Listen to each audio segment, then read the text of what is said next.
Um, Welcome to our August 2025 State TA Day. It's always nice when the week is close to the end of the week, but I don't want August to be over. I'm going to put the agenda in the chat so everybody has it here. And we are going to kick off today. We have Melissa Swain, who is going to talk about some exciting changes with our ratings team.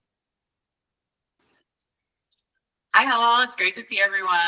I'm going to screen share my slides here as well. And I am joined today by Charlie and Ken, and we will all take some time to introduce ourselves.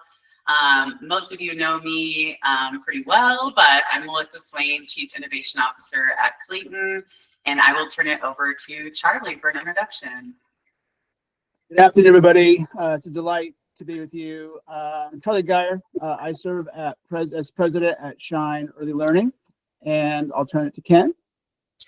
And my name is Ken Taylor, and I am the vice president for public systems at Shine Early Learning. And it's great to be here today with all of you. Awesome. Thanks, guys. And we have an announcement. Turn it back to Melissa for the next steps. Thank you. Yeah, we have an announcement to share with you all today. So we're going to dive right into that here in our slide deck. So there is an upcoming transition. So Clayton's Quality Services and Elevate Products and Services are transitioning to Shine Early Learning. They are a national company that is focused on early childhood, and Charlie and Ken will share a lot more about their company momentarily. This is effective on September 1st. This does include the Colorado Shines Rating, Inter-Rater Reliability, and Denver Preschool Program contracts. And then all Clayton staff that are currently working on these projects will also be transitioning to Shine Early Learning. So there's no changes to the work, but certainly our contact information will be changing, and we'll talk more about that later today as well. A press release is coming out to the early childhood community soon, both in Colorado and nationally. So this is you guys kind of, heads up that this change is coming. We wanted to be sure we could communicate with this group first. And so just to reiterate kind of the projects coming over here is the Colorado Shines Rating, our statewide QRIS, which includes all components of the rating as typically we do under the vendor with Clayton. So nothing is changing, it's just changing a vendor.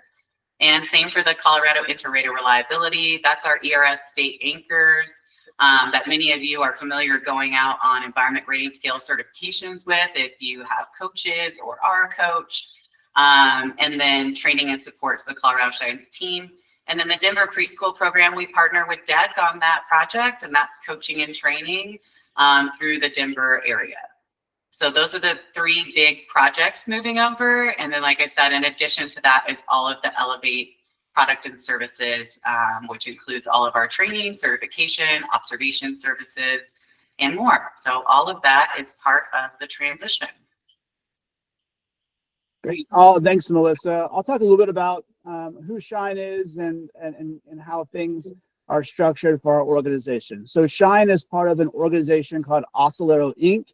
We have two major divisions. One is Oscillero Learning, and that is our direct service division. We provide Head Start services in 6 locations across the country to around 5,000 children.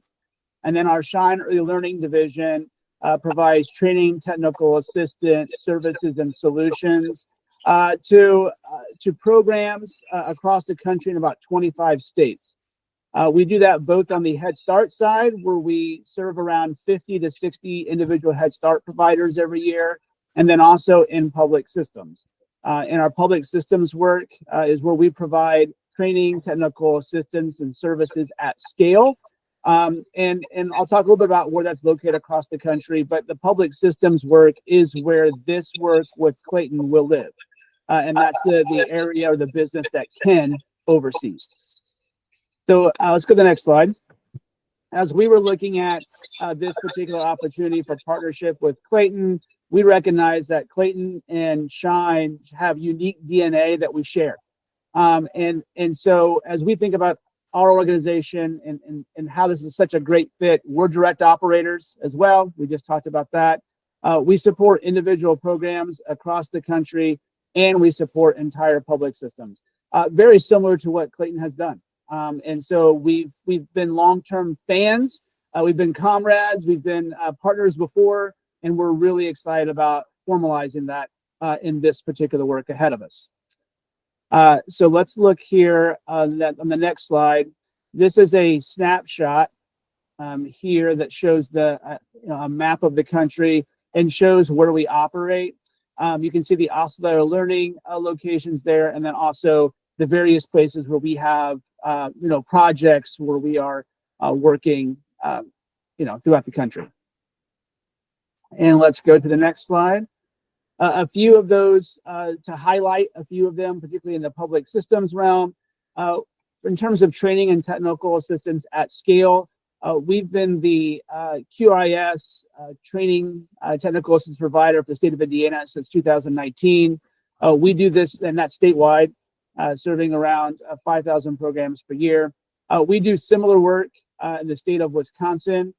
We support the city of Philadelphia's PHL pre-K program by providing support to those participating providers. And we also serve the state of Montana. And so we are excited about the work ahead in Colorado. When it comes to perhaps smaller scale projects that are not quite statewide, we've done significant work with the state of North Carolina. And you see Clayton on here.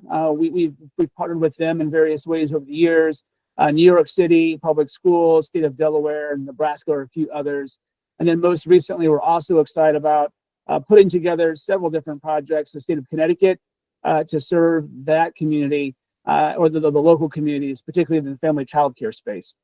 So that's just a little bit about us, what we do, where we're located, and the impact that we're having. And I'll turn over to Ken to talk more about our approach. Great, thanks, Charlie. And I do just want to share our excitement with all of you about this partnership with Clayton and the work that we're going to get to do on behalf of all of you in order to support quality improvement. And I see a bunch of the Clayton staff on here, and we're really excited to have Melissa and the rest of the Clayton team as colleagues going forward in our work across the country. So as you can see here, we really focus on evidence-driven, locally relevant solutions. So while we get to work in states and communities all across the country, the work is actually done by folks that live in those communities and serve them. So while we have a sort of a breadth, we work across the country, but we work locally wherever it is that we work. And so that's key to our model and our success. And so we build those local teams because local folks are the ones who know, and we marry it with national expertise so that we can bring folks on, into places where they're needed, and we can benefit from expertise all across the country. Just sort of a highlight of what we do in public systems. So we really work at the intersection of where public systems and providers. So we really are around provider-led and really hone in on delivering what providers need when they need it in the form that works best for them, so that they can be the leaders in their programs and in their communities. You can see the little icons here about the various different ways that we do that and the various different components of our model. And much of them, as Charlie was saying earlier, there's so much synergy and overlap between what we've done historically and the work that Clayton's been doing in Colorado. So it was a sort of a natural fit. Next slide, please. So just a little bit more about our approach. we really think about quality and outcomes. We have a continuous quality improvement approach. Data informed learning is a really important part of our organizational culture and how we learn in order to improve what we deliver and support outcomes for kids. Really thinking about providers as both educators and businesses. A lot of providers don't get into it to be business people, but are business people. And so how do we support providers as the professional educators that they are, and also as the business owners that they are. And those, we need success in both of those in order to achieve child and family outcomes. We do this work in partnership. The reason that this partnership is happening is because we got to work together, got to know each other, and saw the opportunity for collaboration and support. This is a fairly significant example of that, but lots of partnerships. And if we don't have the answer to something, we go out and find who is the best person, how can we engage with them and build partnership with them in order to do the best we possibly can for the providers that we serve. Talked about local presence already. And the final thing on this slide is around open and transparent communication. This is the first chance we're getting to communicate with you, but it will be by far not the last. And we really want to engage in order to learn, build relationship, build trust. The advantage is that you already have relationships and trust with Clayton, and so that's super important. And now that this team is now part of the Shine array of services, we need Shine also is intent on building your trust, and one of the ways to do that, important ways to do that, is through open and transparent communication. It's a key organizational value of ours. Next slide, please. And Melissa already mentioned this a little bit, but how will this change the impact? In the immediate term, it won't. The short answer is it won't. The same great folks who have been serving you before will continue to serve you now. The Clayton Early Learning and the work that's going on campus, we'll continue to do that work locally. And Melissa has shared the teams that are coming over to be part of this initiative, and that's the part that is coming over, and all the folks that are doing that work are continuing to do the work. We want to emphasize there's not going to be delays in the rating schedule or canceling or rescheduling of work. There's a lot of logistics behind the scenes that we're working to make sure are entirely seamless. They're seamless to you. There are email address changes and things like that that you will be becoming aware of, but it's the work is going to be continuing. And so want to allay whatever concerns there may be around that. And Melissa's here, and we can all hear what those concerns are here today. And there'll be lots of feedback loops as this goes forward. So we are really excited that to be unveiling the name of this new initiative. You are the first people to know this. So this work is going to be called Spark Learning Lab Colorado, and we're really, really excited to be part of the work that happens in Colorado. Next slide, please. So we talked about open and transparent communication. And so, Melissa, who you all know and love, will continue to do that. You can see she now has a shineearly.com email address. And then this is Charlie and my contact information. So please do reach out to us if you have questions, if you have concerns. We really want to hear from you, build a relationship with you, and build understanding, right? So your questions, if you're having it, other people will likely be having it as well.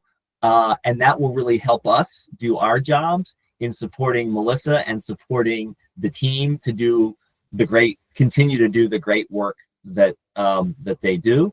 And so we really do value that kind of feedback, those questions, that it helps us do our job better. So with that, I will stop. You can't tell, I'm looking at Melissa and Charlie if there are other things for either of you to add, and then just open up to questions in the moment, but also know, please contact us with questions. Oh, and Charlie has his dog. What's your pup's name? So I now have two Charlies in my life. Charlie R, Charlie Geyer. So, and Charlie R's Yes. dog. Yes, this is Howard. I think most people on the Howard. call know him already. Yeah, Howard. All right. And yeah, this is my first time with Howard. So nice to meet you, Howard. Yeah. All right. I'm definitely Any a questions change for us? I know podcast. you have a full agenda. We only actually got 15 minutes. We're a little over time. But just want to say we're so excited, appreciative of this opportunity, and looking forward to engaging with you over time.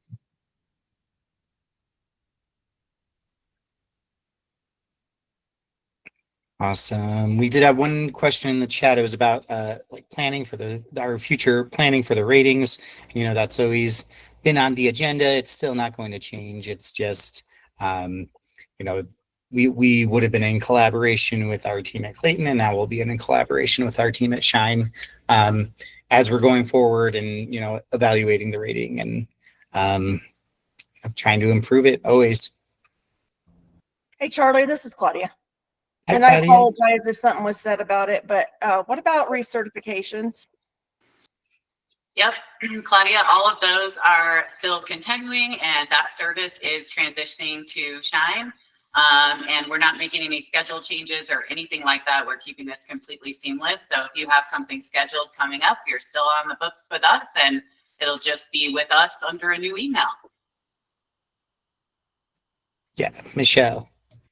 Following on what Claudia was asking, though, because apparently it's longer or farther to drive to Sterling than it is for us to drive to Denver. I'm still trying to figure that one out. I actually had somebody agree with me on that. But how they were going to change from Clayton to go to a virtual recertification so that it wasn't as expensive, because I'm still trying to figure out how Clayton figured out their numbers that they billed us for. Yeah, so that service is an innovation that's still part of the Elevate work that we're doing. So we are still planning to launch that virtual certification option in January. So there's no change around that, but that is coming as well. Yeah, so more will be coming out about that as we get closer to launch, but that is all still in the works and still happening. Fabulous. Thank you. Is this going to be an increase in pay as well, or a cost, or? Nothing is changing for how we're pricing products and services. So that is all going to stay the same right now. We had a change in price like we typically do every year at the start of the fiscal year, but that's the only update there's been. So nothing is changing with the transition to Shine. Thank you. Yeah, really, we've been kind of working on this on the back end to try to make, as Melissa said, this a very seamless transition where the only people who are affected are really the people behind our our contracts and our paychecks and things like that. We're so excited for this opportunity. We're so excited to have new partners in Shine. I want to emphasize that we wish we still have a wonderful relationship with Clayton Early Learning, and we want to continue to have that relationship. And we have, this is a natural progression. It's not a hard feelings type of situation. It's just kind of a natural progression of the work that we are all hoping to accomplish to improve on what we're already doing. So any other questions, closing remarks, anything like that? I just wanted to add that we will be reaching out to a lot of our clients, especially those of you that have big contracts and even some of our larger early childhood councils, to schedule some one-on-one meetings with you all so we can answer more questions and go through anything else you may need from us. So you will be hearing from us on that. If you would like to request a one-on-one because you do have a lot of questions, or if you would like us to come and speak at your council or anywhere else, please just let us know. All of our contact information is on this slide. Charlie, Ken, and I are happy to meet with you and answer any questions on a one-on-one as well, or with your small group. So we are here. Reach out to us. We will have a larger communication going out. We're gonna release information internally in our internal newsletter. We're gonna let folks know in our CDC newsletter that goes out monthly. We have a FAQ that the Shine team has created to send to programs who are like in the middle of their rating right now, which again, nothing will change except for, you know, their lead assessor's email address is not going to be the same starting September 1st. So, you know, minor things like that.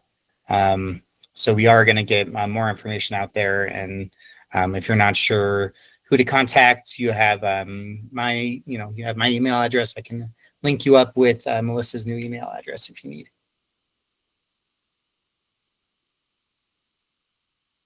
Cool. Anything else for our Shine team?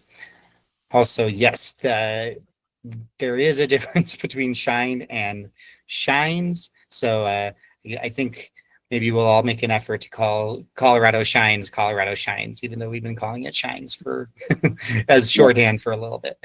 They are different. Right, and locally, the project is going to be called Spark Learning Lab Colorado. So we're sort of the parent organization, as it were. And so I think, and one of the reasons why there's a different name for the project is because of that confusion potential with our organizational name. So Spark Learning Lab Colorado is the name for Melissa's team and the project. So maybe that'll, not that we shouldn't be calling it Colorado Shines, but I think that might alleviate a little confusion. As we're the spark behind the shine, I guess. I love it. We're all spreading the light. Cool. Well, thank you guys so much. So excited to be working with you, and I'm sure we'll be seeing you at our future state TA days. So yeah. All right, thanks so much. Thanks, everybody. Thank you, guys. Talk soon. Thank you.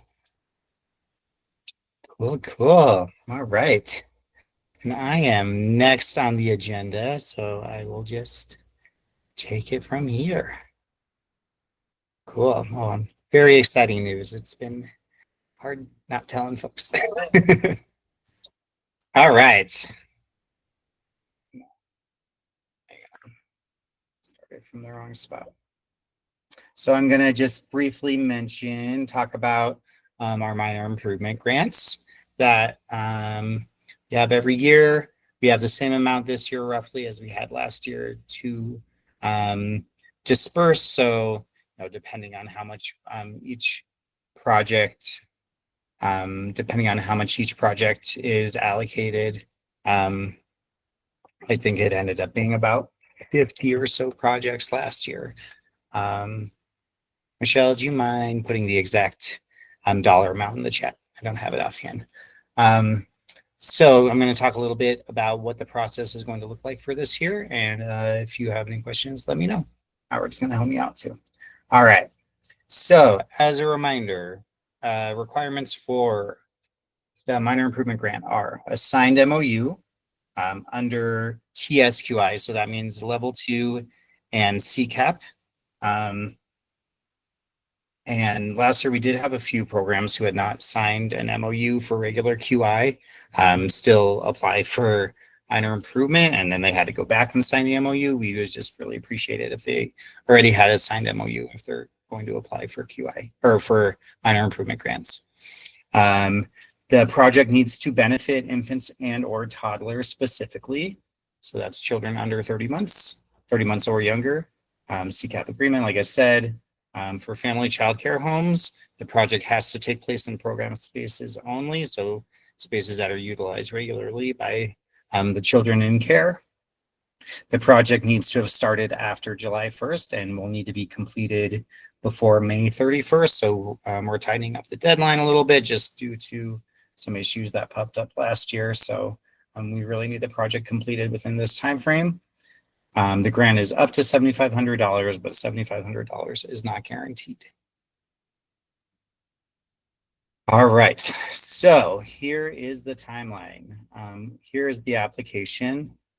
It's a Smart Sheets application. We are asking this year that only council members fill out an application on behalf of their programs. We don't want this application accessible to the public. We would just like councils to kind of vet their providers and fill out applications on their behalf. And that's just to make sure that we know that the project has been vetted and supported by the council. So we're going to make a decision, or the application is going to be open until 9:30. We're going to open it on the 2nd. We're going to make decisions by 10:15. At that point, we're going to transfer funding into your council's minor improvement funding stream based on the amounts that are awarded. You're still going to need to submit and approve the request like you would do for a regular QI request. And the instructions are embedded here in this presentation. Reach out if you have any questions. I know there are some questions in the chat. I'm going to go through the presentation and then get to those. Couple recommendations. We thought maybe coming up with a MOU or internal agreement with the program, just because, just to kind of establish guidelines, timelines, things like that. Especially if you're working with a program that might need help organizationally, or just kind of sorting through some of those different parts of the project. That might be helpful. Dispersed equitably. So as much as we try to track, who's received these in the past and who's received other grants and things like that, you are the knowledge centers of your community. So just try to disperse the grants equitably. If you know that there's someone who applied for like the ECLA grant a few times and never received it, maybe they would get priority over somebody who received the ECLA grant or something like that. Consider longevity. So if you have a provider who has kind of been like wanting to retire, thinking about it, or just consider how long is this going to affect or going to impact the kids in care? How long is this provider really hoping to continue care? I know things come up, but again, your providers, and so just take that into consideration. Then just consider need. Is this an improvement to really benefit the children? Is this more of an aesthetic type of improvement? Again, we try to vet these when we go through the applications, but you are the masters of your community. So just a little, this is not an extensive list, but some approvable projects would be like outdoor space improvements, especially those hazard removals, window or door replacement, if it means, heat or air conditioning costs will be cut, or again, like hazard removal is like, that's a big thing for us. Flooring and heating, air conditioning, but only a portion of that would be reimbursed if it's part of a family childcare home. No to painting to like a full remodel. That's like a major improvement. Just like buying equipment, like gross motor equipment, anything having to do with like plants or buying new plants or trees. And as a reminder, it all has to be linked to the current quality improvement plan. So anything that's approved needs to have a QIP goal associated with it as well. And that is the end of my presentation. Any questions? I know there's some here in the chat. I answered a few in the chat, Charlie. Okay, cool. Are there any that are still lingering? So yeah, we tried to learn from some of our challenges last year. Did we get Pam's question? Yeah. Cool. Any other questions that did not get answered in the chat?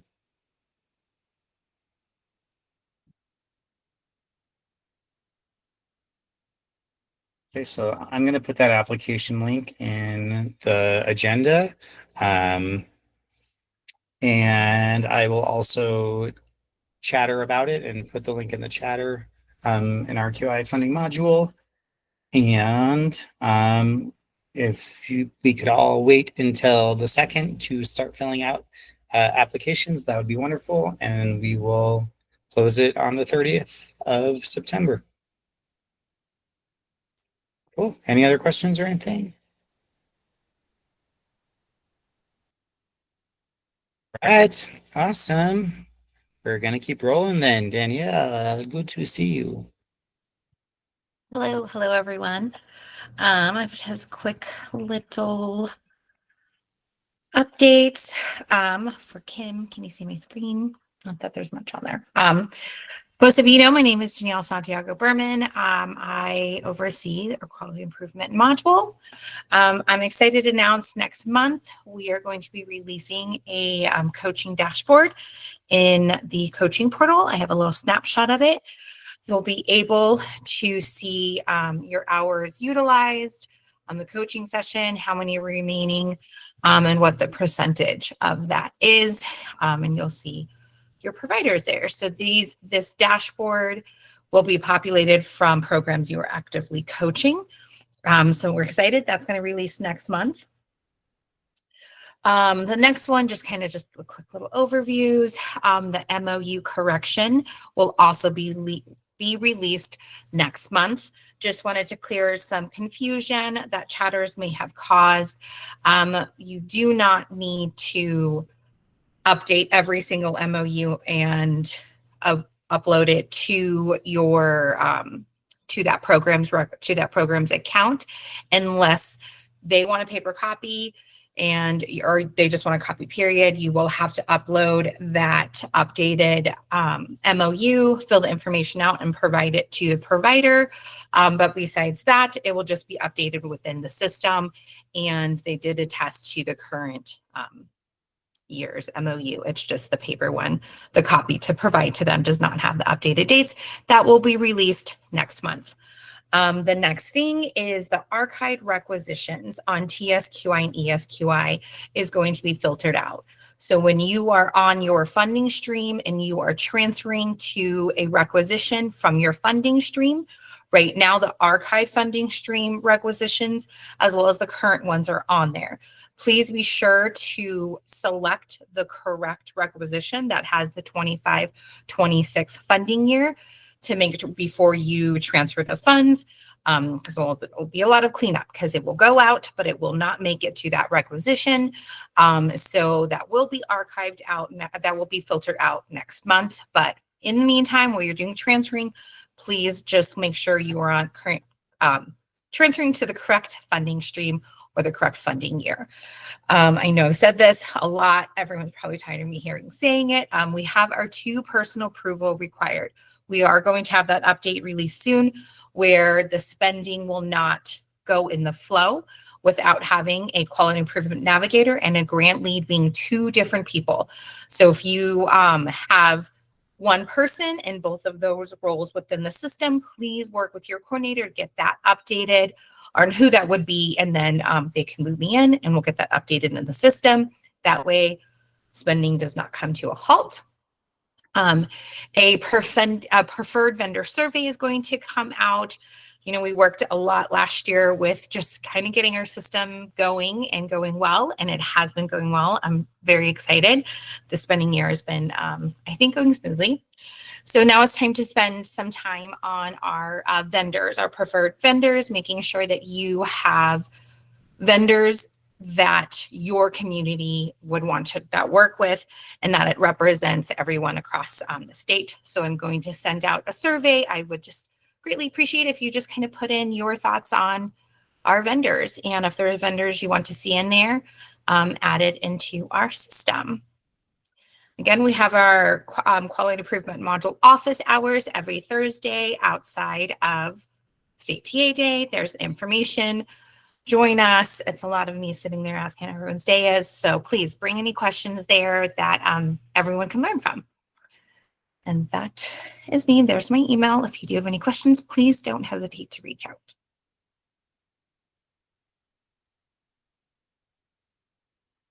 So Danielle, it looks like we do have one question.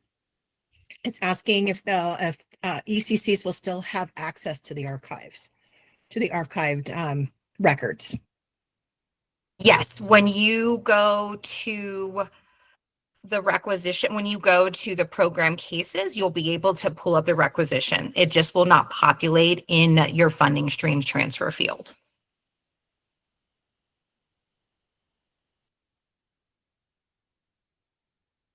Any other questions? Thank you.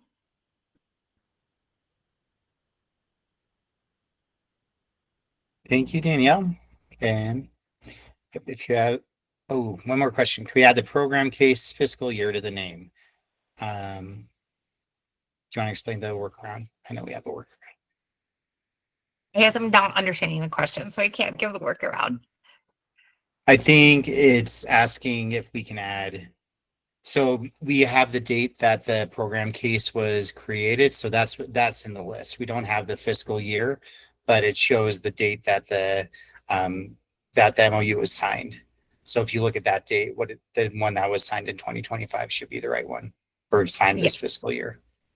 I think that's what Yes. you're asking, Kristen, but feel free to email if we need more clarification. But yeah, Dorothy added the date.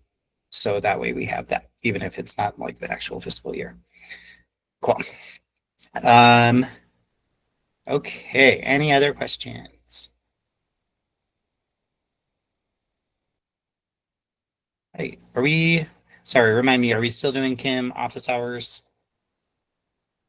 Yes, we are on Thursdays. I put that on the slide, the link. I can put the invite in the chat as well.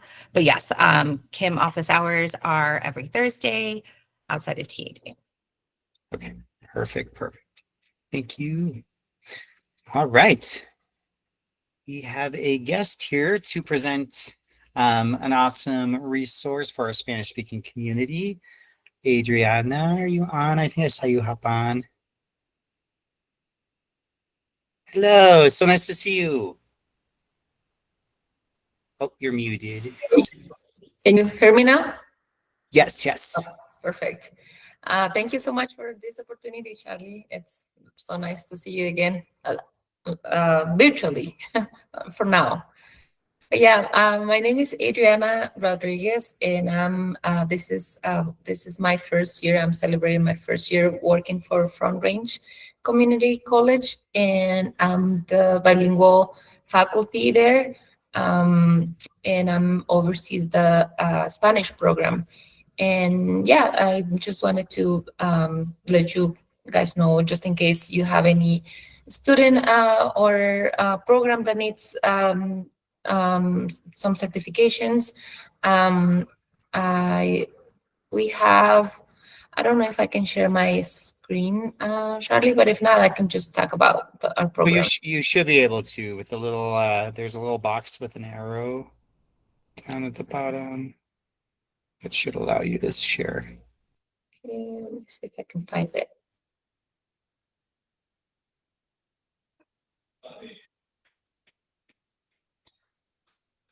Okay, okay, right here.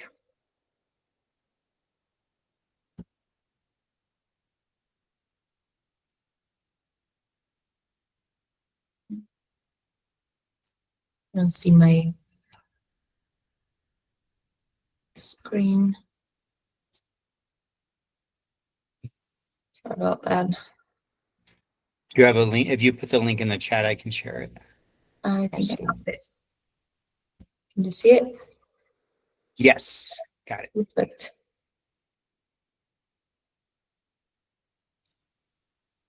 Okay. Can move it. Sorry about that. Okay.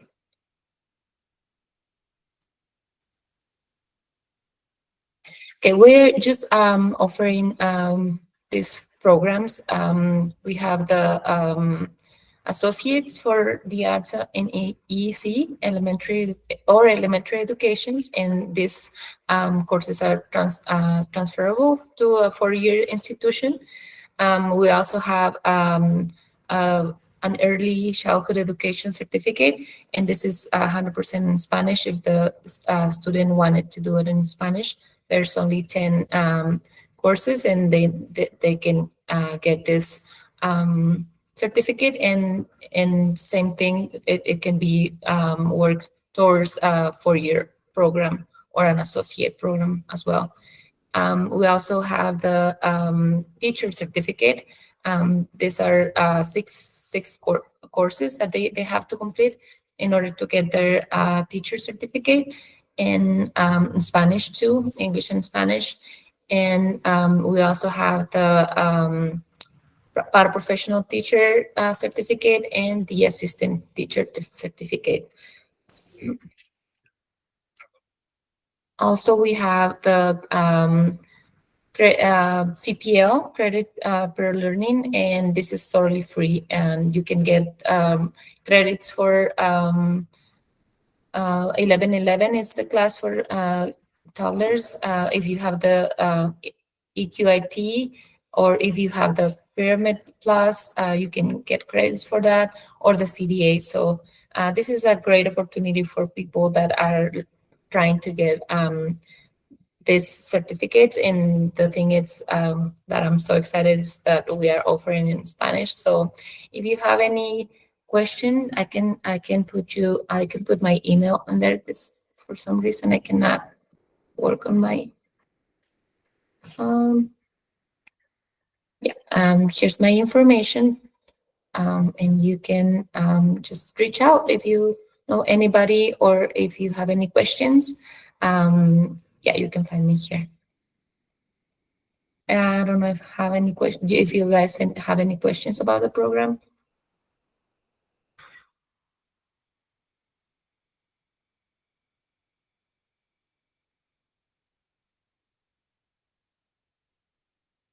Okay, if not, I'm gonna turn it back to Charlie. Thank you, Charlie. Thanks, everybody. Nice to meet you. Thank you, Adriana. Cool. Sounds like some wonderful opportunities that align really nicely with our qualifications and our credentials. So thank you.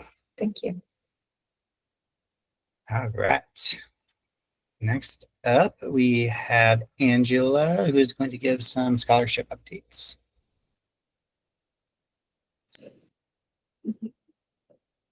Thank you, Charlie. Can you see the slides okay? Yes. Awesome. Well, hi, everybody. I'm Angela Ben-Zachary. I'm the Strategy and System Leadership Unit Manager, if I haven't had a chance to meet you yet. One quick note is, now that Karen has retired, the quality team has merged with my unit, and so you'll be seeing me a little bit more frequently. And so we are able to do a little bit of fun work to collaborate across the quality work and a lot of the scholarship work that we've been implementing over the last several years. And I wanted to let you know about an upcoming opportunity that will be hitting our community colleges and four-year public universities over the next, this current semester and the next several semesters. I wanted to make notes to note that this is not the same as our previous scholarship work or the free ECE 1011 and 1031. So this looks different. Unfortunately, it will involve far fewer students just due to limited funding.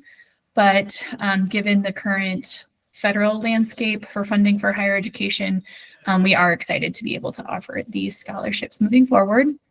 And want to share a little bit about how it builds off of the foundation of several pieces of work that occurred during stimulus. So I'll go to the next slide. So just to remind folks, again, if you didn't have a chance to work extensively with some of the higher education opportunities or some of the other stimulus funded opportunities for workforce over the last several years, I wanted to give folks kind of the high level categories of spaces that CDEC had invested in, starting, all the way back to 2020, frankly, with our preschool development grant. So we've been working on improvements to our qualification systems, our compensation work. We've been working on professional development opportunities for the workforce. We've been working on updating our data processes and our workforce registry.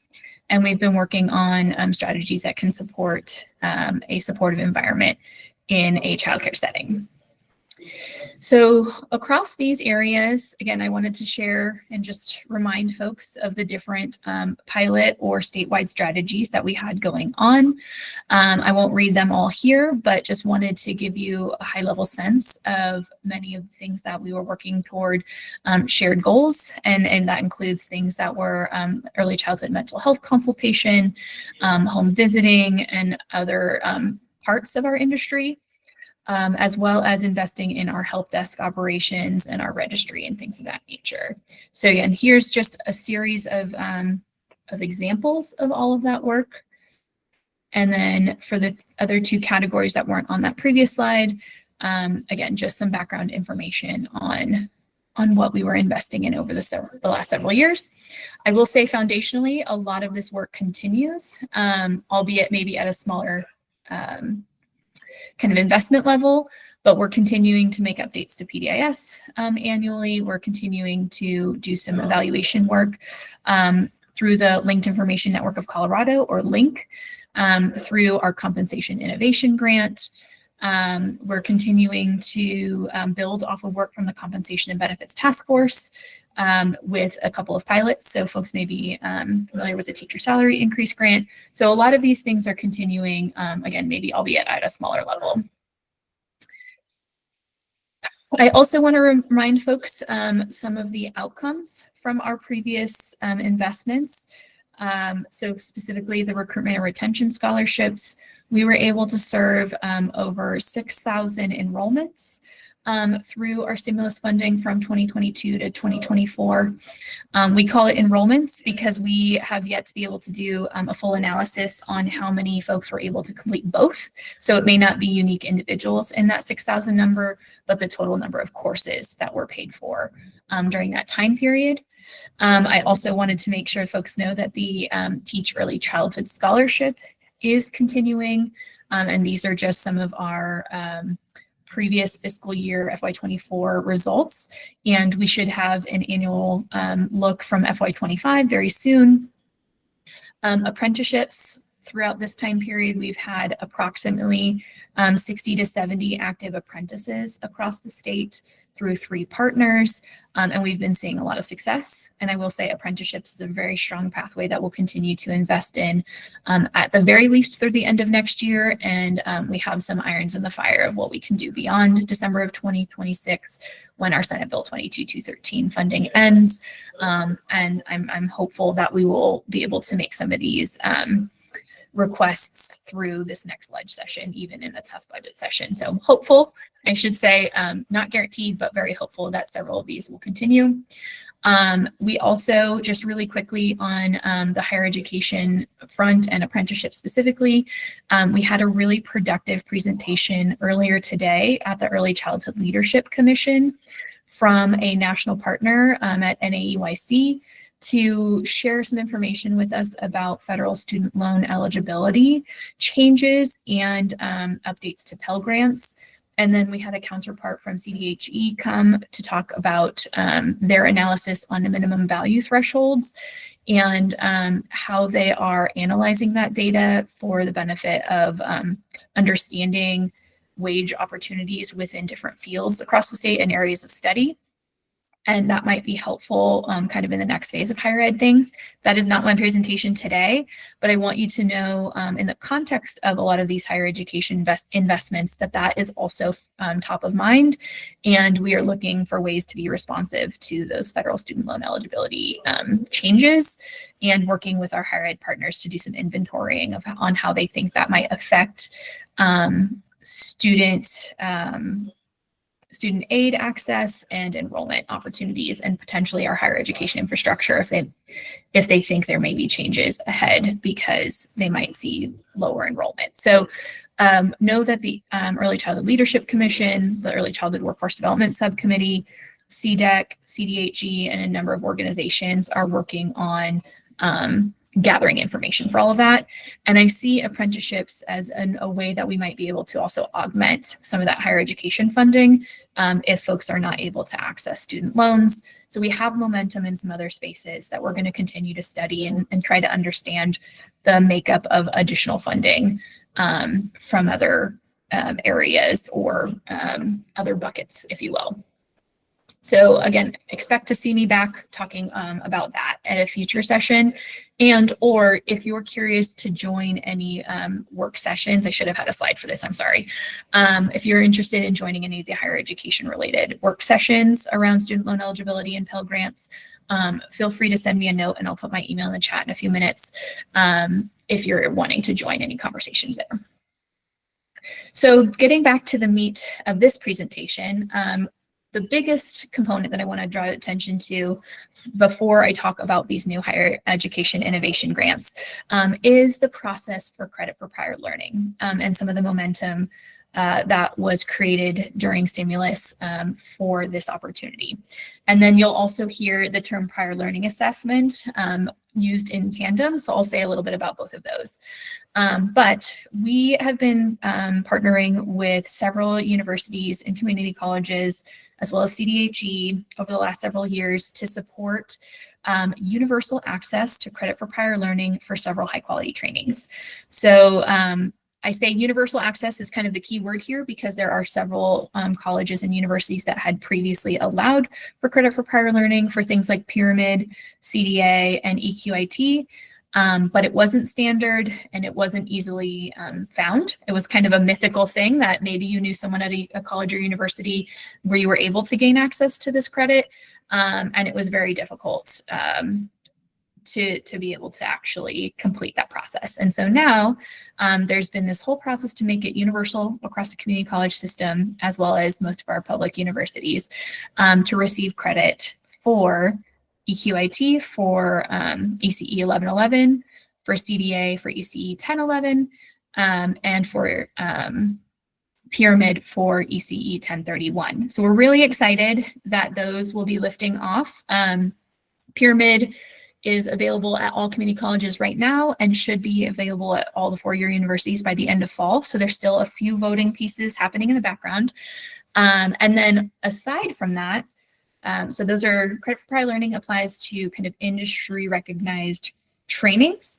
And then prior learning assessments are an opportunity to either create a portfolio or take a challenge test based on your prior work experience and maybe an amalgamation of training. So just kind of a portfolio of things or background that you're bringing in from your industry to then go ahead and test out of classes.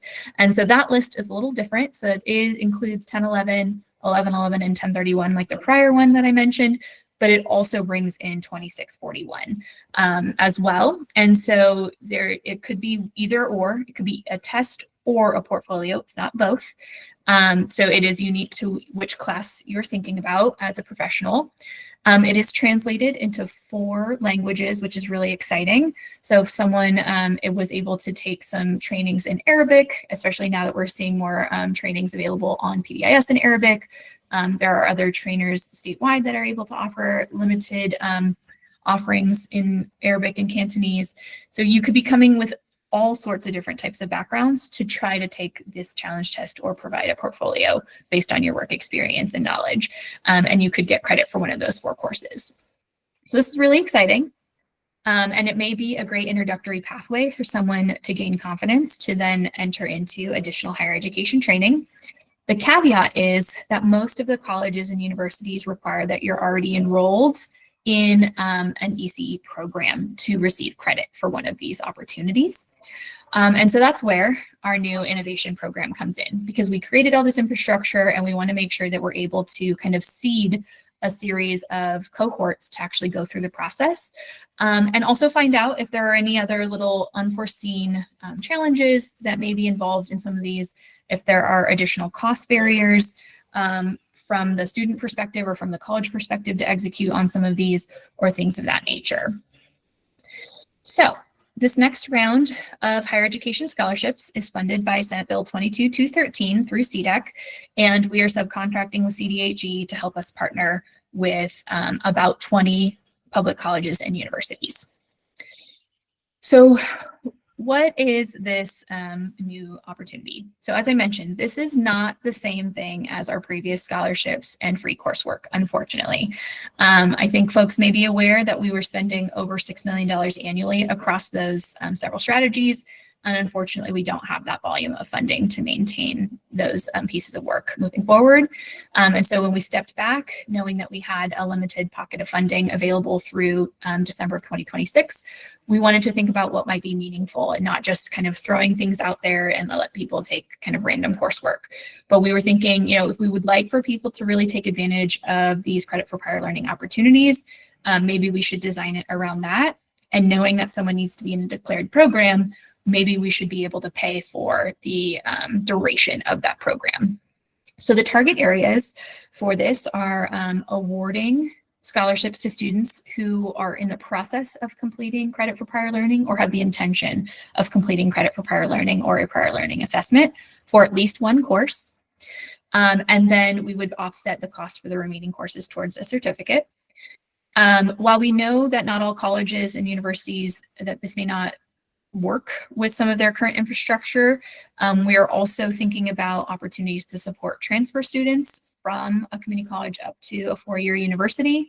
So if they have some cohort work where they want to help folks run through a core number of classes at the four-year level, that could be an innovation that we're looking at towards the BA. Programs supporting students with outside degrees to come in and receive coursework to become qualified as an early childhood teacher. And then additional innovations that may have an equity focus. And so we know there's things like the place-based degree. There's things going on across the state that maybe we haven't heard about. And so we're asking colleges and universities to share if they want to kind of go outside of this predetermined list. So when it comes to the community college criteria, again, they're going to look a tiny bit different because less 4 years are anticipating the CPL process getting started there, especially because some are still being voted on.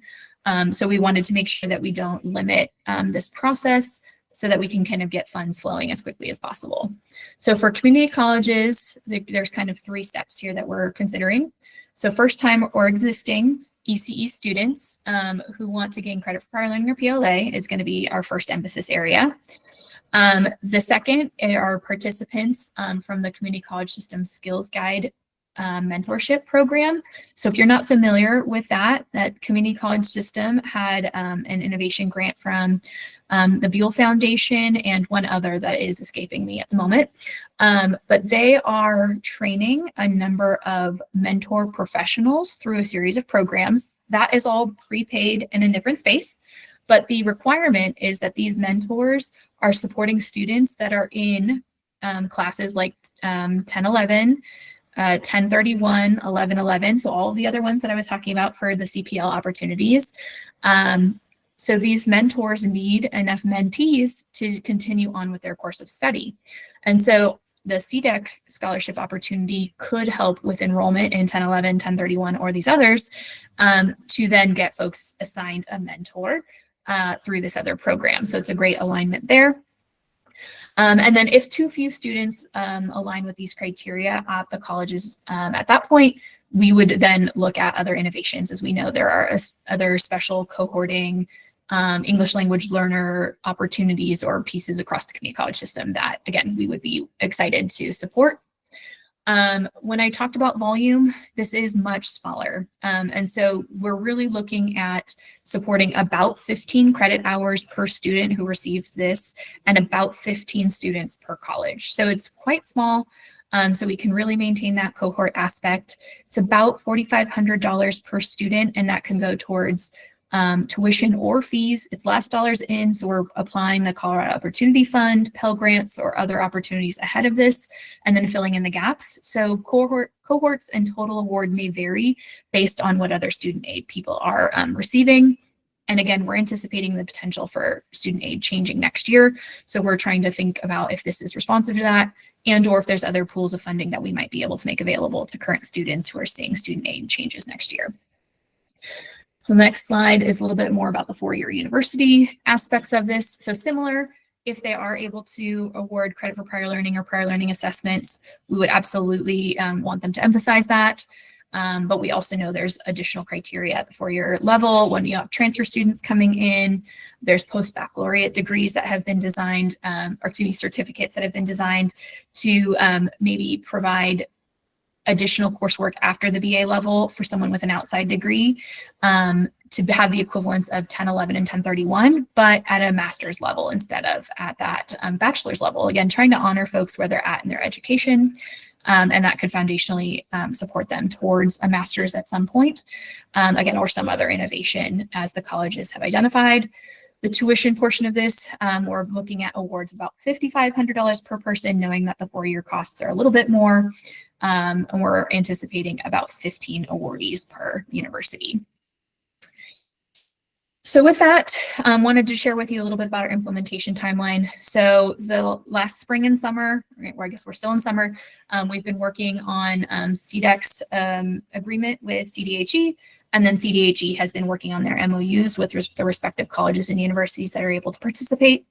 So the first eligible semester is actually just kicked off this week, but knowing this was moving a little late, some of the colleges and universities may either be enrolling current students or maybe waiting to enroll folks till spring.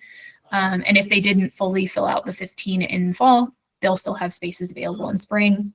And then all these scholarships are available for fall 25, spring 26, summer 26, and fall 26 to spend down. And so it's a one lump sum amount that they have the duration of these 4 semesters to spend down. And then if you're thinking about who to contact for some of this, so the idea is to reach out to the college or university and talk with their ECE chair to find out a little bit about which innovation that they're working to emphasize with their funding. And if you're struggling with finding that person, that you can reach out to Sam Fogelman at CDHE or myself, and we can make sure that we are pointing you in the right direction. So I think I went a little over my time allotment, or maybe made up some time where there were other time savings, but wanted to see if there's any questions, as I have not been watching the chat just yet. Let's see. So yes, so I think the Lauren, are we referring to local councils who have scholarship programs? I think that would be a great opportunity for you to reach out to your local college or university to see how you can complement scholarship programs, and or if this is helpful to kind of take something off of your plate to make sure that you can reorient your funding to another gap in your community, to make sure these are either stackable or complementary to continue your workforce development at the local level. And I don't know, I'll pause and see if you want to come off mute if there's some other aspect of that question that might be helpful for me to answer. I was just thinking if you guys have a lot of cuts at the state level, like if you're referring to local programs, like if somebody doesn't qualify for some of your scholarships. But we definitely work closely with Front Range and CSU and even the teach programs to make sure that things are complementary and not duplicative. So just wanted to make sure that you're using councils too. If you guys have people that are not qualified for your programs. Because we got Sorry, go ahead. That's a great point. And I think one of the developing areas that we're hoping to kind of work with CDHE on is helping advisors learn a little bit more about their local early childhood council. And that's not the ECE chairs, but that the college advisors are becoming a little bit more versed in some of this. Right. I think some colleges and universities are farther ahead than others on the opportunities in the early childhood field relative to the courses of study. So I think I would love to chat with you further if you have some time and think about how that kind of back and forth could be designed to make sure that councils are I connected with our workforce manager too, so she's one that administers our program. But I know there's other councils that have scholarship programs. We've had them for years with Buell funding usually. But yeah, love to chat more. Awesome. Thank you. And then Claudia, in terms of a one-pager, that's a great question. We were a little hesitant to do a one-pager with all of this since it's going to vary a little bit by college and university. But let me go back to the drawing board and see. These slides are available in the agenda for you all to go back and reference if you'd like. And I'll talk with CDHE to see if we can maybe put something together and host that on the CDHE and the CDEC websites as kind of the centralized hub to remind folks that they can go out to their colleges and universities and ask about this funding. I don't see any other questions in the chat. Does anyone else have anything, any wonderings?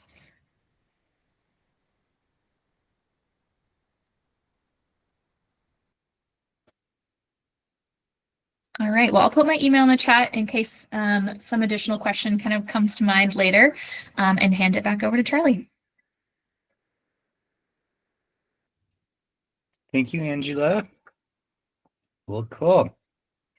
All right. We have Alyssa, her very Yes. first time being our E&E presenter here today.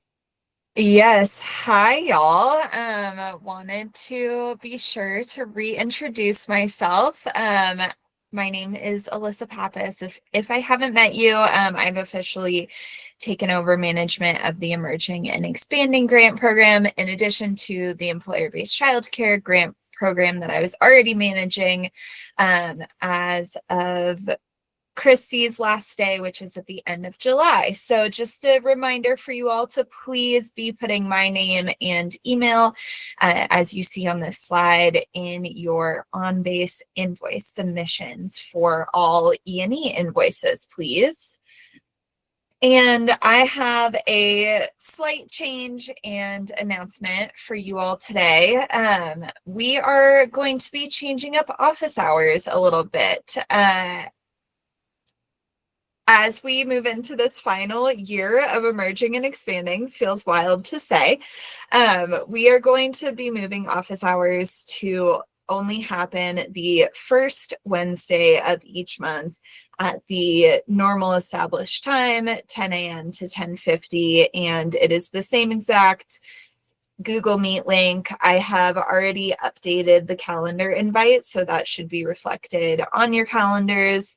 If you need a new calendar invite sent to your email, or if you would like me to add anyone else from your council to the invite, please send me an email and let me know. And I will be holding office hours with Danielle again next week, as it is the first week of September. So it won't feel like there's a gap currently, but then we'll just have office hours the first week of September, and then no normally scheduled office hours until first week of October. To support any other needs that you have, questions or support with Emerging and Expanding Grant, in the meantime, with this change, reminder that if you have any Salesforce questions at all, please put in a help desk ticket and Danielle will loop me in there as needed. And then if you have any E&E program questions or invoice questions or questions about the grant, I have an individual office hour appointment scheduler linked on this slide, and I will also drop it in the chat for you all, so you can schedule a time that works best for you and your team throughout a few different days of the week, and that will include some of that normal Wednesday 10 to 10:50 time, but by appointment only. So hopefully this feels supportive to you all, and of course I'm here via email at any time if you need anything. And one more note before I forget, please put a note about the topic of your question in the individual appointment so that I can be sure to prepare appropriately for those. And if I feel like Danielle needs to be looped in for a larger Salesforce issue, we can work together to make that happen. All right, and then as per usual, the link, just to remind you all that the fund transfer request application is still open. Yes, I will absolutely share my email in the chat when I'm done talking. If you have any questions on the fund transfer request form, please send me an email. And please give me 1 week turnaround to respond to these. And if you haven't heard from me in a week, feel free to reach back out to make sure that I have seen it and that there aren't any issues as I continue to get used to adding the E&E processes into my own workflow with my grant management. So thank you all for your patience as I've started off here, and please let me know if you have any questions. Okay, thanks all.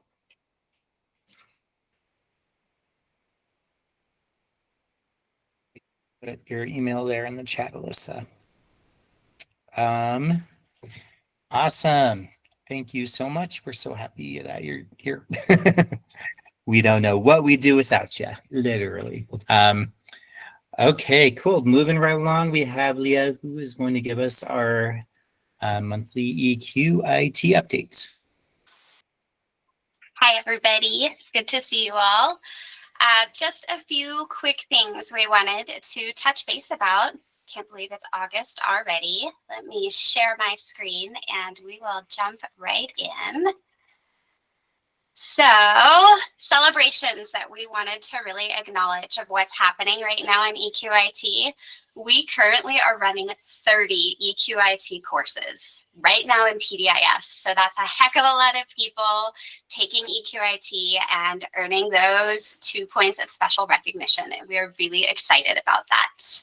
We are also almost done with our training for the trainers of the trauma responsive care, which will be an additional training that your councils can offer to communities if you requested that funding through your budget and course requests earlier this year.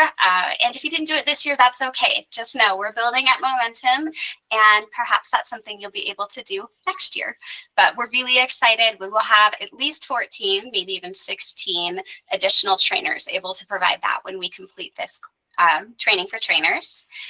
We also, as you heard a couple of places, I heard Adriana talk about it, I heard Angela talk about it, we're doing credit for prior learning. And Eva has been working so hard to make this happen. And we are just thrilled to be at this point where, yes, we are offering credit for prior learning and supporting the workforce in all of these amazing additional ways. So yay, things to celebrate. Which brings us to the things that are not so great, and I'm asking you all for help. We received many, many applications for the Infant Toddler Specialist Foundations course, yay, which was fantastic. However, we discovered there is something going wrong with the Smartsheet application, and we did not receive them all. So we are hoping that if you, particularly you who work with councils, were like, oh, I told so-and-so to apply, and blah, blah, blah, blah, blah, please check in with your people. I just sent an email out today that says, yes, we've received your application. If they do not receive that application or that email from me, please have them reach out. If they can send me an email and put ITSFC in the subject line so that I can make sure we have them on our list and get the information that we need, that would be really helpful. We know we're dreaming big this year and really wanting to have that Spanish track in addition to our English track. And we've had such great interest. And because our form wasn't collecting information correctly, I don't necessarily have a way to communicate with people that, yes, I got this much information, but not all of this, including their email address to communicate.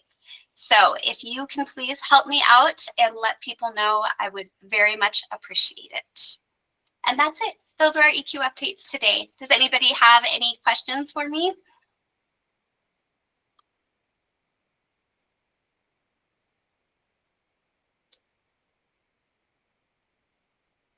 Okay. Hey, Leah, this is Claudia. Hey, Claudia. Hey, when is the next cohort going to start? The next cohort for Foundations course? For trainers?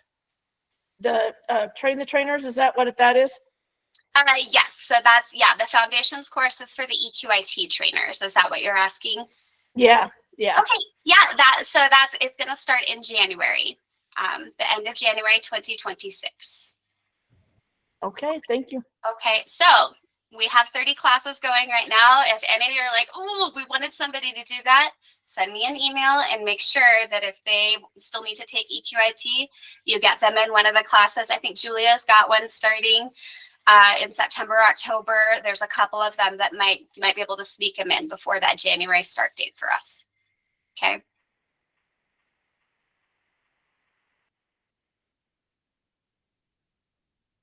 All right. Thanks, everyone. Thank you, Leah. All right, cool. We have our very last presenter here, Elaine, who's going to talk to us about the income and benefits survey. Thank you. Hi, everyone. Yes, I am going to try to make this short and sweet. And I am not seeing. There we go. And just share a little bit of information about our early childhood workforce income and benefits survey. So this was launched last year. It is an annual survey that is open every year from May to September. And it asks about job roles, wages. Wait, hold on. I think I'm actually missing something. Sorry, I missed the first bullet point. So kind of the background to why do we have this survey in the first place. You know, we know that the early childhood workforce is undercompensated, but having information on the workforce is going to help us tailor the supports and resources. And then this is also, you know, it's open annually. And so we're hoping to use this as a source of longitudinal data and kind of the truth, a source of truth of compensation and benefits for our workforce. The more responses that we can get, the better we can break down the data and see, you know, what does compensation look like for folks in different regions of the state, in different positions, in early childhood, and all kinds of really useful information. So what I started saying before, it's an annual survey that is open in the PDIS every year between May and September. And then it's fairly brief, and it asks about job roles, wages, annual income, benefits, and social service use. When you log into your PDIS account, on the kind of top right of your screen under the My Account menu and on top of our kind of colorful mountains, you'll see this blue button that says Income and Benefits Survey. That's how to launch it, and then you'll just do it right there on your homepage. A note on data privacy: these survey responses are not going to be visible to staff at CDEC. We've got some kind of lockdowns, and only folks who will be working with the data and doing some of these analysis will be able to see the responses, because we know that this is sensitive information that people don't want, you know, necessarily shared with folks. It is also open to all early childhood professionals. It is technically open to any PDIS user. So anyone who logs into their PDIS will be able to see the survey. And again, you know, we definitely want to have this information about our professionals that work in licensed programs, but we also want to know about everyone. You know, we know that there's this whole field that is supporting those licensed professionals. There are informal care providers, there's indirect service providers, and the more information we have, the better we can kind of understand the landscape and figure out how to best support and advocate for compensation. That is a great question, Lauren. So she said, do councils have, oh no, my pop-up disappeared. Do councils have cumulative access to these reports upon request? Right now, we're still working on analyzing some of the data. We're not going to share out individual level responses. So it won't be like, these are the 20 responses that we got from your council area or the 200 responses, but we would say, these are kind of the average data points that we got for different positions within your council. So yes, if you submit a data sharing or a data request, we would be able to share findings. And I will just add a caveat that our ability to break down the data to specific levels at this point isn't fantastic. It's kind of why we're doing this plug to get more responses. The more responses we get, the better we can break down the data. But we also do want to be thoughtful about how we are sharing data and making sure we're being protective of the individuals. So we won't be able to share any data if it's less than 5 responses. So for instance, if you are in a smaller council area and you want this data broken out by job role, we're going to need to have more than 5 responses for individuals in every job role to be able to share that data back. And then the other note is that our analyst position is currently vacant. So yes, you can send the data request to me. I will just say because our position is vacant, it's probably going to be kind of a longer timeline. But we do want this to be a useful source of data for everyone. So once we get started on that, we'd love to share it with you, but you can email me. And I did my animations for these slides all wrong, but we have a survey completion incentive. So everyone who completes the income and benefits survey is going to be entered into a raffle to win a $100 gift card. And then 50 professionals will be selected at random to receive this gift card. Professionals must fully complete and submit the survey to be eligible to win this gift card. And so kind of your check to see if you have submitted it all the way is if this blue button is no longer visible on your home dashboard, that means you've submitted the survey. Of course, until the end of September. At the end of September, the survey is going to close and that button won't be available to anyone. But that's kind of the check is if once you've submitted your responses, that button disappears. And again, we're excited to be able to offer this incentive.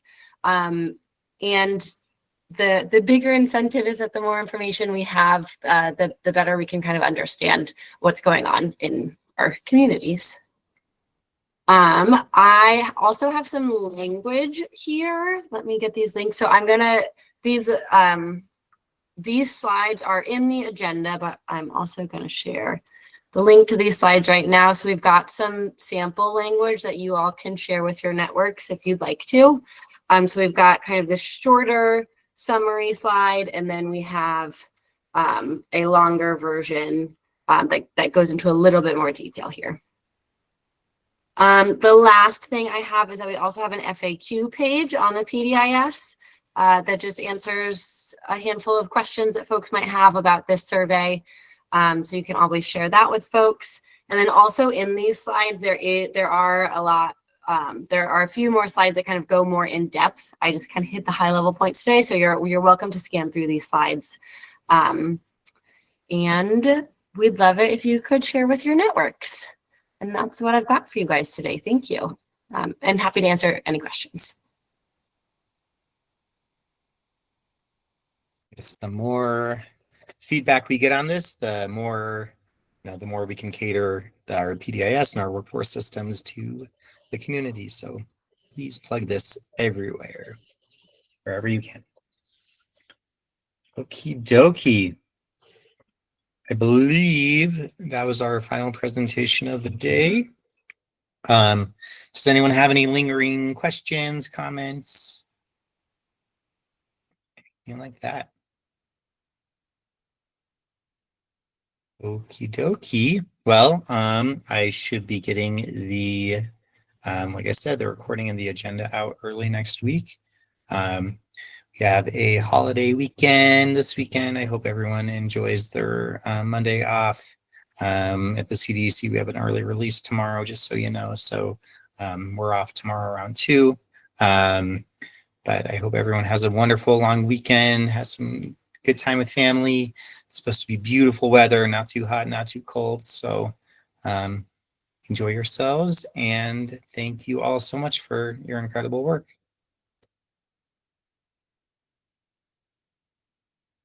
Ready. Talk to you later.